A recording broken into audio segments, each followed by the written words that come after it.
All right, the big story of the hour. In Hyderabad, there has been another tragic road accident involving a minor which has sparked outrage, raising fresh questions on juvenile justice and road safety. A 17-year-old boy driving a friend's car allegedly lost control of the vehicle, hit several parked bikes and then ran over two people riding a two-wheeler. In the tragic incident, a 65-year-old man lost his life. The minor has been produced before the Juvenile Justice Board and sent to an observation home. This case has once again triggered a heated debate. Will this minor face strict legal consequences, or will he walk away with minimal action like in previous high-profile juvenile cases? As citizens demand accountability and stronger laws to deter reckless driving by minors, authorities are under pressure to ensure justice for the victim's family. I start my conversation and bring in Ashwini Dubey. He's an advocate of the Supreme Court. Ashwini Dubey, let's hear it from you with regards to one more case, and it is tragic to know that these cases continue to pile on. There are a number of juveniles in our country, minors in our country, who have been given minimal punishment for acts like these, which have led to fatalities, and this is one of the many such incidents. Now, what happens to this 17-year-old child? Megha, very pertinent question you have asked. The pertinent question where the involvement of juvenile in heinous crimes, criminal offences increasing day by day, and there is no stricter punishment which can be given to the minors, taking advantage of that minors A, their parents too, and the groups who radicalize the minors 3. All they conspired together and provoked the minors to do the crime. Here, I'm just talking more than what is happening in the country. Megha, you remember the Pune Posh case? What has happened? A high-profile boy with 200-kilometer riding at the Pune road. 2 students died. What happened? A lot of hue and cry was raised. Nothing happened. Here again, a 17-year-old minor was apprehended and moved in connection with the juvenile protocols. And investigation target the circumstances of how the keys of vehicle were accessible. I was just talking to Mr. Sahai before that. There is executive inaccuracy, or you say the ignorance. Had it been the stricter punishment per se, either the law made by the parliament, or the guidelines formulated by the courts that if you commit a kind of offense, irrespective of your age, you will be punished with this offense. Your parents or your guardians who give you car or any other instrument to commit such offense, so they will also be prosecuted for the offense. Unless and until, Megha, this happens in our country, and it is largely published throughout. But what happens in this case? Because there is this adult who has gotten this car, he has gone upstairs into his flat, and there are 2 minor friends of his who have apparently stolen the keys and taken the car out for a drive, after which this incident has taken place, because the boy in question, the 17-year-old, has lost control of this car, and there is a man, 65-year-old, who has died, who was on a two-wheeler. What happens here? Now, who is going to be held responsible for this? How do we then put the accountability on the parents? First, the boy itself, as per the law of the land. Second, the parents or the brothers or the guardians who have not nurtured him enough that if he will go commit this kind of offense, we will be held responsible. How could he dare to take car key of their brothers or parents without their permission? This is the question. It means that inside the house there is no nurturing. Number 2, the children couldn't understand the protocol of the roads. Sometimes if something happens, they lose control. So they are not mature enough to handle the situation. And hit and run cases in India are rising significantly, driven by over speeding, the minor, the weak spot enforcement, as rightly said by Mr. Sahai while before off air, and growing volume of vehicles. These are increasing the hit and run cases. And but how do we curb this menace? Because I know for a fact that you can just buy off driving licenses. You not even attain the age of 18 and you just go bribe these officials, get the driving licenses. And again, I do want to raise the question and about the accountability of the parents. There have been so many instances in terms of the crimes that have been committed. Students that take drugs, I don't think they are being taught by the parents to take drugs. I don't think the parents at this point of time are encouraging their children or building an environment within the home to have these kind of activities taking place that the child gets encouraged. There have been instances of boys taking naked videos of girls. I don't think, I mean, are we at this point in time questioning the very the rearing that happens of the parents taking care of the children? Are only the parents to be held responsible for these activities? Very rightly and very significantly, I do agree with you that when situation comes for taking drugs or committing other offenses, it's not the parents, it's the environment where the child is going, the surrounding environment. Like in Punjab, you see, Megha, you have a number of times held discussion over this.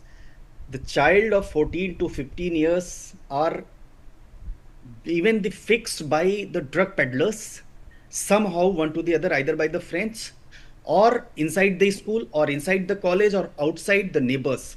So there are circumstances, but Megha, with due respect, the continuous monitoring and parenting plays a equal role in nurturing a child. I do agree with you that outside circumstances are beyond the control of a parent. Child, if develops some criminal intent or commit criminal offense, that's because of some circumstances or because of the excitement. But somehow the parents, teachers, and continuous monitoring and nurturing and teaching time to time, that plays equal role where a child can be taught as to be a good citizen. Over to you, Megha. Okay, all right. I do want to ask you one more question, Ashwini Dubey. So are you now going to recommend that there needs to be an amendment in the laws for stricter punishment for such kind of crimes? We have had discussion earlier, there is an executive stay of if someone leaves somebody on the spot and go away. The Truckers Association had a strike all over the country where they demanded the maximum punishment in criminal breach of negligence, rash and negligent driving. If it is given and that law is put into the force, the mob lynching would be there. So under that pretext, the Home Ministry has put an stay. What I would recommend, and why I had been recommended as a student of law, that stay should be lifted and widely it should be published throughout the country, that whosoever will commit this kind of offense will be given the stricter punishment, and he will not be getting the benefits of negligence, negligent driving, or somebody came out near the offending vehicle, and he will be, if he is taken to the nearest police station or hospital, his life could be saved. Over to you. Okay. Sanjay Saha is also on the telecast with me. Sanjay, in such circumstances, you've taken a look at the videos, it's brutal. This man has died for no fault of his. There is a teen who has taken the keys without the permission, without the awareness of this person who had left the keys with these kids. How do we make our laws stricter? Is there any way that the law enforcement agencies can work to ensure these incidents can be avoided? See, whenever incidents or accidents of this nature take place, or anything which has happened, from Nirbhaya to any of the offenses which are generally talked about across the country and creates public rage, we start with the whole drama of making laws stricter.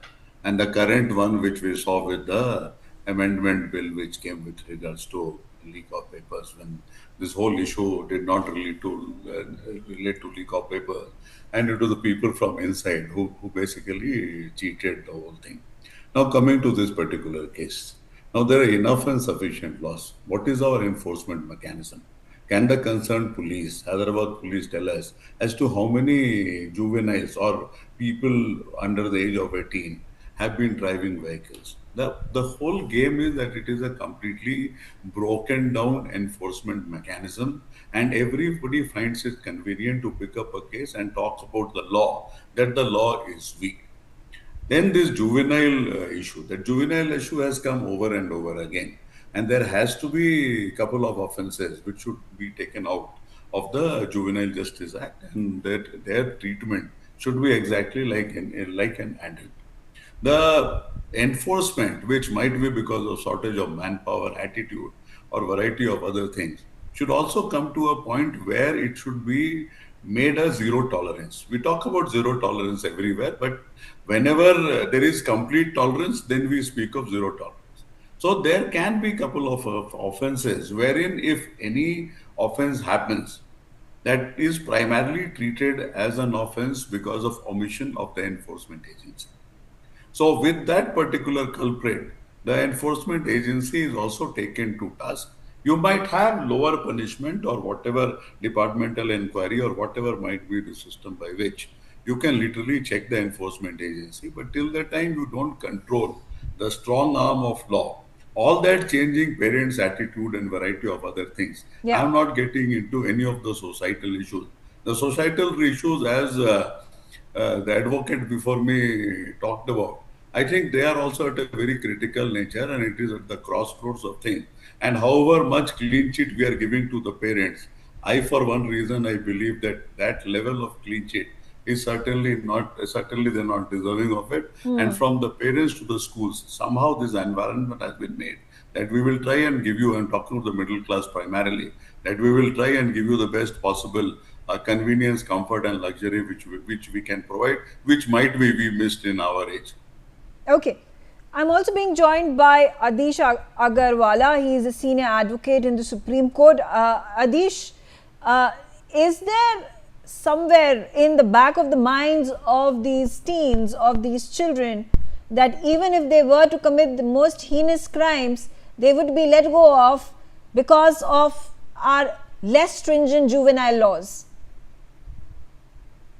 That can see, that is sometimes also used by some people by using young boy who comes under this human law. But we have to think, because now some amendments have been made that the father, guardian of the child will be also punished. That also we have to consider, this can be also misused by someone who is jealous of the parents. They may instigate the child to drive and hit, and then parents can be also punished. That aspect also, this is in India, people can use things by different means. Parents, young boys can also use that by killing somebody, by hitting somebody by vehicle.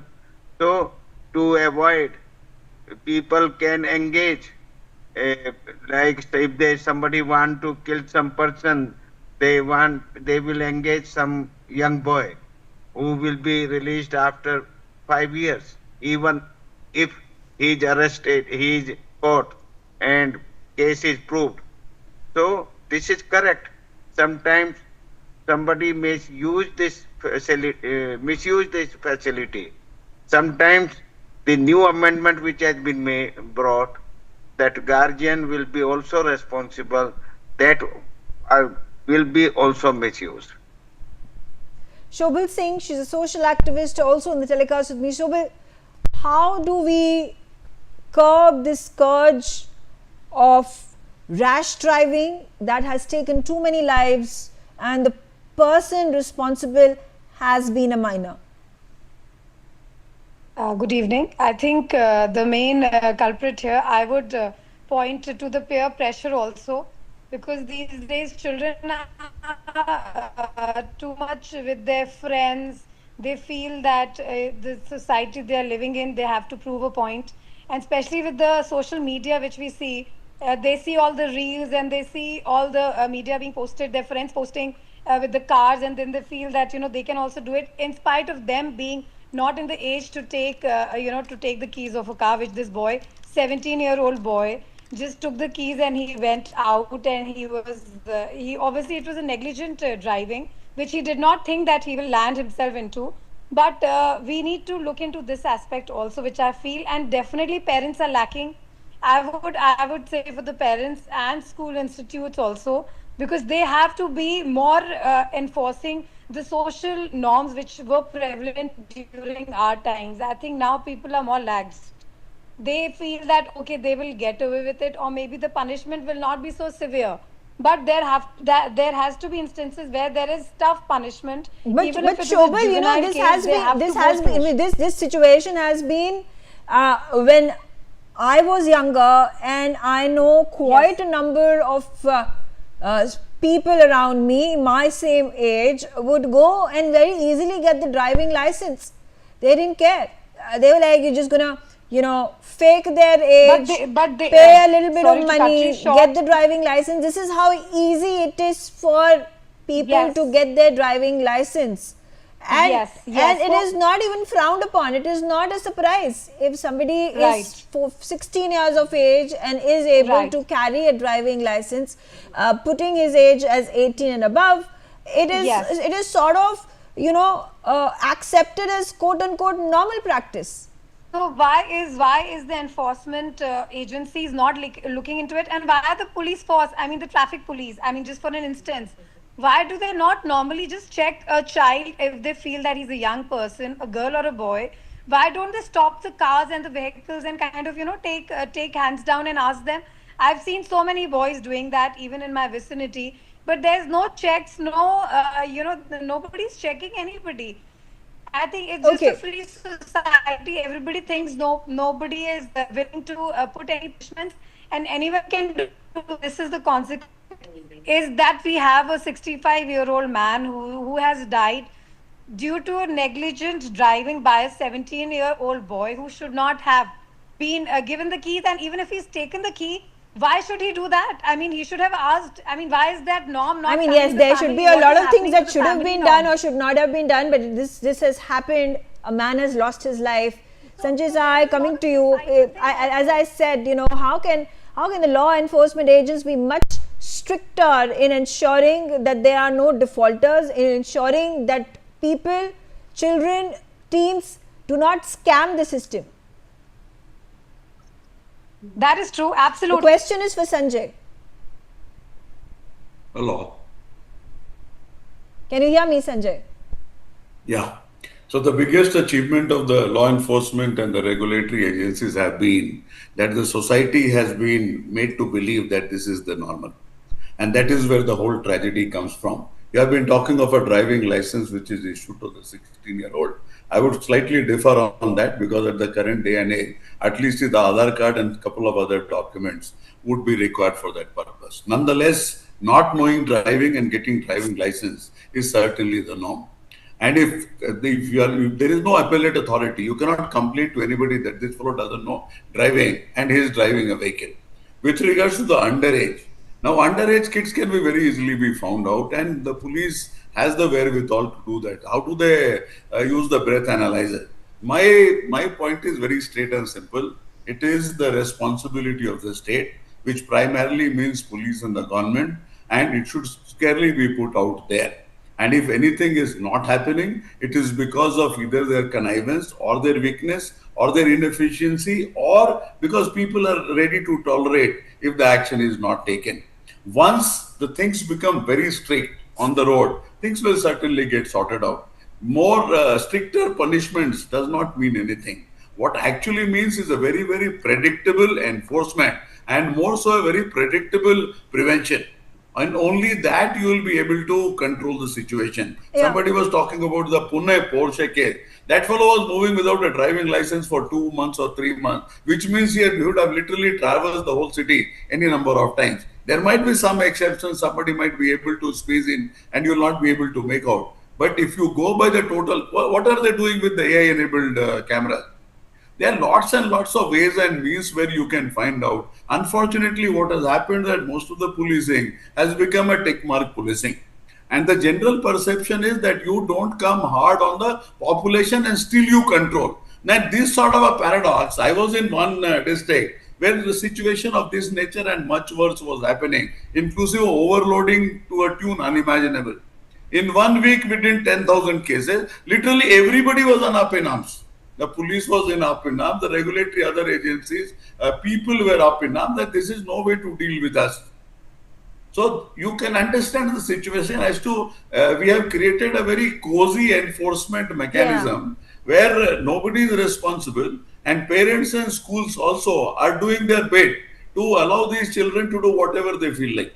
No, absolutely. Because I remember as a kid, you would be extremely excited. You were extremely curious. You were, wanting to drive that car. This is sort of, when you are growing up, there is excitement. You want to take the wheel. Of course, at my home, we were given these strict guidelines that until and unless you have taken the driving test, until and unless you have the license, until and unless you are of the eligible age to have that driving license, only then would you be allowed to take the car out. I understand why the thrill is amongst youngsters to drive a car or to speed. Do you think parents are also somewhere responsible for cultivating the very way a child's character is built in adhering the laws, following traffic rules, and so many other things? See, basically, there is very little grooming on the child today, as it stands more so with regard to legality and responsibility. And the current generation of parents are out to prove that they are able to provide every luxury and every facility to the child. And it is not only limited to vehicles, it is to coaching. I was just trying to talk to some people who are in the coaching industry. I said, whether you are targeting kids who will be able to clear the exam. That fellow says, no, sir, we are targeting those 85% who will never clear those exams. It is primarily that we will get the revenue inflow. So that is the whole thought process. Yeah. Now, leaving aside kids for a second, now you see this e-commerce company and this Swiggy and variety of companies. I can lay a safe bet with large number of AI-enabled cameras also in Bangalore, and I drive literally through the day for everything which I do on my own. So I drive, I know what it is. I think every single day there will be nothing less than 25 to 30,000 traffic violations by the Swiggy drivers and things of that nature. Literally no law applies to them. Might be some law would be applying to the kids, but with these guys, no law applies. So this is broadly where we have brought ourselves to. And in the locality which I live, it is HSR layout in Bangalore. I think all the payments are controlled by private people. They put their no parking, they put their cones. Yeah. So payment is gone. Beyond the payment also some area is gone. So broadly we have been tolerating everything, which is basically an executive overdue or executive falling back and allowing people to do because they don't want to get into any political, administrative, local influence, anything of that nature, and just try and navigate their way through. Okay, all right. I thank all of you for joining me on the telecast and sharing your views. I only have as much time. I thank my audience for watching us on NewsX.